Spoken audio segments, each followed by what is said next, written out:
नमस्कार दोस्तों, स्वागत है आपका मेरे YouTube चैनल लॉमैन अभिनव पर एक और वीडियो के साथ। मैं आप दोस्तों के बीच में हूं। सबसे पहले आप सबका बहुत बहुत आभार, धन्यवाद कि आपने मुझे इस कदर सराहा मेरे पहले ही YouTube वीडियो के माध्यम से, जब मैं आपके साथ मुखातिब हुआ कि दिल खुश हो गया। खैर दोस्तों, चलिए चलते हैं और हम वापस बात करते हैं टेक्नोलॉजी से ही। आज फिर शुरुआत करते हैं क्योंकि हम टेक्नोलॉजी के बारे में, साइंस का जो इन्वेंशंस हैं उनका किस प्रकार न्यायपालिका में उपयोग हो रहा है और किस प्रकार ई कोर्ट्स प्रोजेक्ट में उन चीज़ों को राजस्थान हाईकोर्ट यूज़ कर रहा है, इस बारे में आज एक छोटी सी जानकारी आपको देना चाहते हैं। उससे पहले आप सुनिए ये बात। परिकलक क्या होता है? परिकलक एक अभिकलक यंत्र है जो गणितीय और तार्किक संक्रियाओं को स्वतःस्फूर्त तरीके से हल करने में सक्षम होता है। अब आप कहेंगे ये क्या बोल दिया भाई? परिकलक का मतलब होता है संगणक। अभी भी समझ में नहीं आया? बहुत कम लोग होंगे जो परिकलक, संगणक, इन चीज़ों को समझते होंगे और हम कभी कभार टेक्नोलॉजी के विकास के साथ साथ बहुत छोटी छोटी बेसिक चीज़ें नहीं भी याद रखते। हमें ये नहीं पता, आप में से बहुत से लोगों को हो सकता है ये नहीं पता होगा कि परिकलक या संगणक किसे कहा जाता है। ये शुद्ध हिंदी, विशुद्ध हिंदी टर्म है एक इंग्लिश वर्ड का जिसका नाम है computer. So we do understand computer but we don't understand what is परिकलक एंड संगणक। तो देखिए दोस्तों, ये होती है टेक्नोलॉजी का चमत्कार। जब चीज़ें आपके बहुत नज़दीक होती हैं तो आप भूल जाते हैं कि उनका वास्तविक नाम हिंदी में क्या है, लेकिन आप वो कंप्यूटर याद रखते हैं। तो ऐसे ही हमारी टेक्नोलॉजी बहुत आसान है। उसका साइंस का जो यूज़ विधि के क्षेत्र में हो रहा है, अगर आप उसको यूज़ करेंगे तो एज ए लिटिगेंट और एज ए लॉयर दोनों ही आप फायदे में रहेंगे। और हमारे इस वक्त राजस्थान हाईकोर्ट में लॉकडाउन के पीरियड में अर्जेंट लिस्टिंग्स हो रही हैं। अर्जेंट लिस्टिंग किस प्रकार होती हैं, इस संबंध में हमें यूट्यूब पर इस वीडियो को बनाने के लिए हमारे एक साथी वकील का निमंत्रण मिला था और उनके इस निमंत्रण की वजह से हम ये YouTube चैनल पर हमारे आज का ये वीडियो बना रहे हैं। हो सकता है कि आप में से बहुत से लोग अर्जेंट लिस्टिंग करना जानते हों, लेकिन आपको अर्जेंट लिस्टिंग की प्रक्रिया बताने के लिए आज हम आपसे रूबरू हैं। अर्जेंट लिस्टिंग के लिए हाईकोर्ट की वेबसाइट पर प्रोविजन किया हुआ है, जिसको मैं डिटेल में अभी विस्तार से थोड़ी देर में बताता हूं। लेकिन उससे पहले ये ज़रूरी है कि जब आप ई फाइलिंग करें तो बेसिक स्टेप्स को पूरा करें। सबसे पहले ई फाइलिंग कीजिए। अपने ई फाइलिंग करने के बाद में जब आप डॉक्यूमेंट क्रिएट कर लेते हैं तो आपका जो PDF फाइल है, रिट पिटीशन है या जो भी याचिका आप पेश कर रहे हैं, उसको आपको गवर्नमेंट एडवोकेट को मैंडेटरी फॉर्म में देना पड़ेगा। इस कदम को मत भूलिएगा, ये स्टेप बाय स्टेप है। स्टेप 1, आप अपने स्टेप 1 के अंदर ई फाइलिंग कीजिए। स्टेप 2 आपका होगा कि आप स्टेप 2 के अंदर जाएंगे और आप गवर्नमेंट एडवोकेट को उसकी कॉपी सप्लाई करेंगे। Then step 3 is filing of an urgent litigation. तो आपको ये 3 चीजें करनी बहुत जरूरी हैं। आप 1, 2 और 3 सिस्टम को याद रखिए। ये 3 स्टेप प्रोसेस है अर्जेंट लिस्टिंग का। केस फाइल कीजिए, गवर्नमेंट एडवोकेट को कॉपी दीजिए और अर्ली लिस्टिंग की एप्लीकेशन को फाइल कीजिए ऑनलाइन। कैसे करते हैं आइए चलिए देखते हैं। पर हाँ, इतना कॉम्प्लिकेटेड नहीं है जितना परिकलक संगणक को याद रखना है। इट्स बेसिक, सिंपल, कंप्यूटर की तरह से बहुत आसान है। आप भी धीरे धीरे सीख ही जाएंगे कि हम राजस्थान हाईकोर्ट की वेबसाइट के माध्यम से अर्जेंट लिस्टिंग कैसे कर सकते हैं। राजस्थान हाईकोर्ट के वेब पेज को खोलिए अपने ब्राउज़र जाकर के, और वहां पर आपको मिलेगा एक ऑप्शन अर्जेंट लिस्टिंग का। ये अर्जेंट लिस्टिंग का ऑप्शन आपको कुछ इस प्रकार से आपकी वेबसाइट पर दिखाई देगा। आपके पास एक नोटिस आ रहा है इन दिनों जिट्सी मीट को लेकर के, आप उसको क्लोज कीजिए। उसको क्लोज करने के बाद में आप यहाँ अर्जेंट लिस्टिंग पर जाएं। अर्जेंट लिस्टिंग के ऑप्शन को आप जैसे ही क्लिक करेंगे ये एक नए वेब पेज को खोलेगा। यहाँ वेब पेज पर जाने के बाद में ये आपसे पूछता है कि आप राजस्थान हाईकोर्ट के कौन से सेक्शन में जाना चाहते हैं। जयपुर की बेंच में फाइल करना चाहते हैं या जोधपुर की प्रिंसिपल सीट पर। अर्जेंट लिस्टिंग में जयपुर में फाइल करना चाहता हूं तो मैं जयपुर को क्लिक करूंगा। इसके बाद आपके ड्रॉप मेन्यू यहां पर दिया हुआ है। रजिस्ट्रार कंसर्न को आपको सेलेक्ट करना है। मेरा केस जो कि डिवीजन बेंच का है तो मैं यहां से डिवीजन बेंच सेलेक्ट कर लेता हूं। अगर आपका केस कोई क्रिमिनल केस है तो आप रजिस्ट्रार क्लासिफिकेशन सेलेक्ट करें। अगर आप रिट या सिविल SB के मैटर्स को यानी सिविल फर्स्ट अपील वगैरह फाइल करें तो रजिस्ट्रार जुडिशियल के कॉलम को सेलेक्ट कर लें। रजिस्ट्रार DB आपने यहाँ पे एडमिन के लिए सेलेक्ट कर लिया है। इसके बाद आपसे यहाँ पर कुछ ऑप्शंस पूछे जाते हैं। इन ऑप्शंस के अंदर आपको करना क्या होता है, ये ऑप्शन आपके जो दिए गए हैं, यहाँ पे फाइलिंग डिटेल्स आपसे पूछी जाती हैं। आपसे पूछा जाता है कि आप इसमें क्या बनाना चाहते हैं। ये आपका फाइलिंग डिटेल का सेक्शन है। आप इस फाइलिंग डिटेल के सेक्शन में जाकर के फाइलिंग कर सकते हैं या फिर आप रजिस्ट्रेशन डिटेल से फाइलिंग कर सकते हैं या फाइलिंग नंबर से पेश कर सकते हैं। चूंकि मैंने अभी एक अर्जेंट लिस्टिंग की है और उस अर्जेंट लिस्टिंग के अंदर मुझे हाईकोर्ट ने एक ई नंबर जनरेट करके दिया है ई फाइलिंग में। चूंकि ई फाइलिंग एक रजिस्ट्रेशन प्रॉपर नंबर नहीं है जो होना चाहिए, और CRN नंबर जो होता है केस का वो अभी टिपिकल केस नंबर जनरेट नहीं हुआ है, इसलिए मैं यहाँ से फाइलिंग रजिस्ट्रेशन नॉट गिवन के सेक्शन से इसको सेलेक्ट कर लूंगा। तो जब आप इसको इस सेक्शन से सेलेक्ट कर लेते हैं, तो जैसे आप देखिए कि मैं यहाँ से इसको अभी एक सिलेक्शन करता हूँ। मैंने यहाँ फाइलिंग रजिस्ट्रेशन के अंदर इसका सिलेक्शन किया, उसके बाद मुझे इसकी टाइप भरनी है। तो जब मैं इसकी टाइप भरनी है तो मैं यहाँ से ड्रॉप मेन्यू में जाऊँगा। मेरी सिविल रिट पिटीशन है, मैंने CW सेलेक्ट किया और उसके बाद इसको मैंने 2020 जो इस साल का साल नंबर है उसको वहीं छोड़ दिया।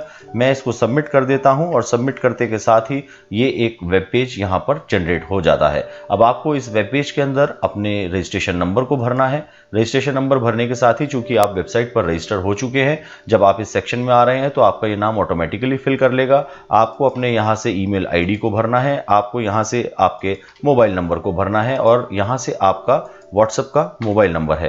तो आप अपना जो भी नंबर आपने कोर्ट को दे रखा है आप उसके ऊपर चले जाएं।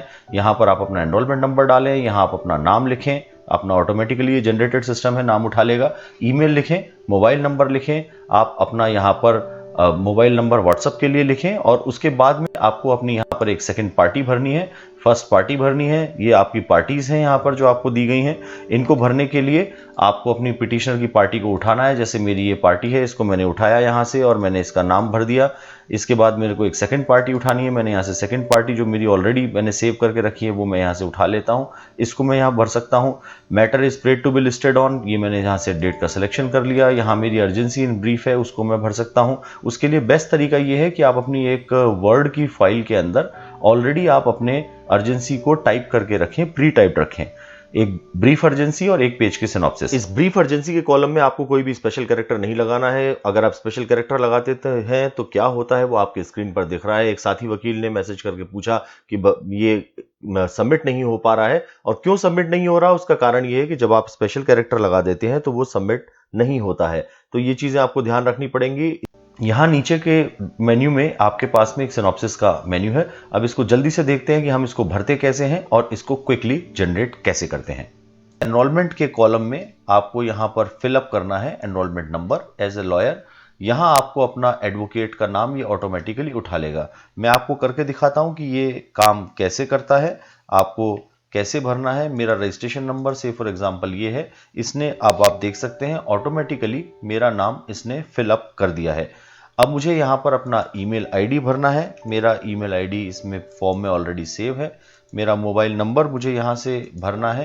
अपना व्हाट्सएप का मोबाइल नंबर आपको यहाँ से भरना है। उसके बाद पार्टी का जो पिटिशनर है आपके, उसका फर्स्ट नेम आपको भरना है। इसके लिए मैंने ये रिट पिटीशन जो फाइल की है, मैं इसमें से पार्टी का फर्स्ट नेम यहाँ से उठा लेता हूँ। जो इस पार्टी का फर्स्ट नेम है उसको मैं यहाँ पर कॉपी करके पेस्ट कर देता हूँ। मुझे यहाँ पर सेकंड पार्टी जो रेस्पोंडेंट है, सेकंड पार्टी जो इस केस की है, उसका नाम भरना है। तो मैं उसका नाम भरने के लिए यहाँ से वापस अपने PIL में जाता हूँ। वर्सेस स्टेट ऑफ राजस्थान जो मेरा केस है उसको मैं यहाँ से सेलेक्ट करूँगा। सेलेक्ट करके मैं उसको वापस यहाँ भर दूंगा। मेरी अर्जेंसी इन ब्रीफ ये यहाँ मुझसे पूछते हैं, चूंकि मैं इसमें स्पेशल कैरेक्टर्स नहीं भर सकता हूँ तो इसमें आपको बहुत ध्यान रखना है। जब आप इस वाले कॉलम में आते हैं अर्जेंसी इन ब्रीफ वाले पोर्शन के अंदर, तो आपको यहाँ अर्जेंसी इन ब्रीफ वाले पोर्शन में आने के बाद में आपको स्पेशल कैरेक्टर्स नहीं डालने हैं। स्पेशल कैरेक्टर मींस आप अपॉस्ट्रोफी नहीं लगा सकते, @ नहीं लगा सकते, एम्परसैंड नहीं फाइल कर सकते। तो इस प्रकार का कोई भी विशेष चिन्ह आप यहाँ ना लिखें। मेरी अर्जेंसी या ये है कि दिस मैटर, अब मैं यहाँ बैठ के टाइप करूंगा और उसमें टाइम वेस्ट करूंगा, उससे अच्छा मैंने एक छोटी सी अर्जेंसी यहाँ पर बना रखी है। The problem is that without the local representative this and this this and this, ये मेरी छोटा सा है। The day to day civic work is being hampered, ये मेरी अर्जेंसी है। इस अर्जेंसी को मैं यहाँ से उठा करके यहाँ पेस्ट कर देता हूँ। Matter shall go for admission यहाँ लिखा जाएगा।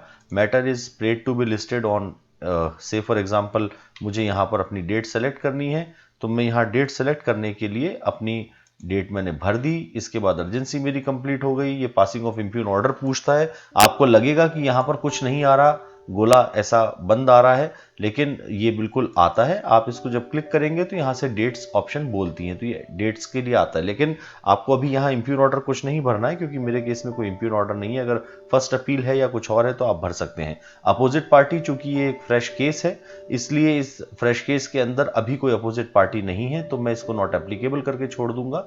नॉट एप्लीकेबल करने के बाद में यहाँ पर मुझे सिलेक्शन करना है prayer is made on behalf of petitioner और अपीलेंट।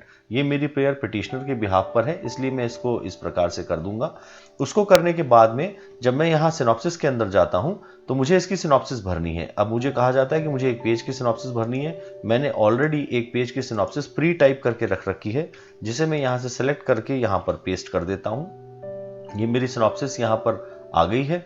अब मुझे इसको अगर चेक करना है तो मैं इसको यहाँ पे मैक्सिमाइज भी कर सकता हूँ। ये मैक्सिमाइज करके मैं देख सकता हूँ कि मेरी सिनॉप्सिस क्या है। इस मैक्सिमाइज के बटन पे यहाँ से मैं इसको वापस क्लिक करूंगा मैक्सिमाइज के बटन को, तो मैं वापस बाहर चला जाता हूँ। मैं इसको फॉर्म को अब सेव कर दूंगा। अब आप देख सकते हैं मेरा वेबसाइट के ऊपर एक नया पेज डेवलप हो गया है, जिसमें मेरे इस केस का पूरा डिटेल आ रहा है। फाइलिंग मैंने कैसे करी है, ये मेरा पूरा एक पेज जनरेट हो चुका है। 11 मई की मैंने इसमें प्रेयर करी है, मैंने इसमें जो अर्जेंसी भरी है वो इसके अंदर आ चुकी है। मेरा एनरोलमेंट नंबर इसमें आ चुका है, मेरा ईमेल और मोबाइल आईडी इसके अंदर आ चुका है। ये 2 पेज की अर्जेंसी है। इसके साथ मैंने जो सिनॉप्सिस भरी थी एमिनेंट इमरजेंसी को देखते हुए, वो सिनॉप्सिस भी इसके नीचे लगी हुई है सेकेंड पार्ट में, जिसको कंसर्न जज या जो भी ऑनरेबल चीफ जस्टिस या ऑनरेबल सीनियर मोस्ट जज जब देखेंगे तो वो देख करके आपको इस केस के अंदर अर्जेंसी की परमिशन देंगे। तो दोस्तों, कहा जाता है law is a learning process. सीखते रहिए और अपने साथियों को भी सिखाते रहिए। ये तकनीक भी कानून का अभिन्न हिस्सा बनने जा रही हैं। और आपको अगर हमारा ये अभिनव प्रयास पसंद आया हो तो हमारे इस YouTube वीडियो को भी शेयर कीजिएगा, हमारे चैनल को लाइक कीजिएगा, सब्सक्राइब कीजिएगा और अपना प्यार हमें देते रहिएगा। बहुत बहुत शुक्रिया। फिर मिलते हैं एक नए YouTube वीडियो के साथ। हमारा कंसेप्ट आपको कैसा लग रहा है हमें कमेंट बॉक्स में अपना कमेंट करके ज़रूर बताइएगा। नमस्कार।